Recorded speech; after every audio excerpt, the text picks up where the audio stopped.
धीरे धीरे सीता बड़ी हुई और उनके विवाह का समय आया। श्री राम अयोध्या के राजा दशरथ के ज्येष्ठ पुत्र थे और माता सीता उनकी धर्मपत्नी थी। राम बहुत ही साहसी, बुद्धिमान और आज्ञाकारी और सीता बहुत ही सुंदर, उदार और पुण्यात्मा थी। माता सीता की मुलाकात श्री राम से उनके स्वयंवर में हुई, जो सीता माता के पिता मिथिला के राजा जनक द्वारा संयोजित किया गया था। ये स्वयंवर माता सीता के लिए अच्छे वर की खोज में आयोजित किया गया था।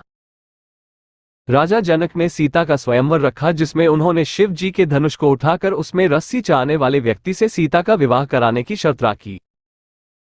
उस आयोजन में कई राज्यों के राजकुमारों और राजाओं को आमंत्रित किया गया था।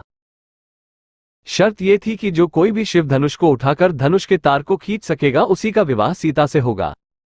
सभी राजाओं ने कोशिश किया, परंतु वे धनुष को हिला भी ना सके।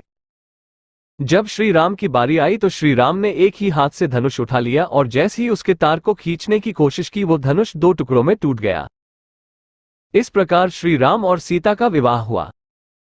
इस प्रकार श्री राम का विवाह सीता से, लक्ष्मण का विवाह उर्मिला से, भरत का विवाह मांडवी से और शत्रुघ्न का विवाह श्रुतकीर्ति से हो गया। अयोध्या के राजा दशरथ के 3 पत्नियां और 4 पुत्र थे। राम सभी भाइयों में बड़े थे और उनकी माता का नाम कौशल्या था। भरत राजा दशरथ के दूसरी और प्रिय पत्नी कैकेयी के पुत्र थे। दूसरे 2 भाई थे, लक्ष्मण और शत्रुघ्न, जिनकी माता का नाम था सुमित्रा। जब राम को एक तरफ राज तिलक करने की तैयारी हो रही थी, तभी उसकी सौतेली मां कैकेयी अपने पुत्र भरत को अयोध्या का राजा बनाने का षड्यंत्र रच रही थी। ये षड्यंत्र बुई मंथरा के द्वारा किया गया था।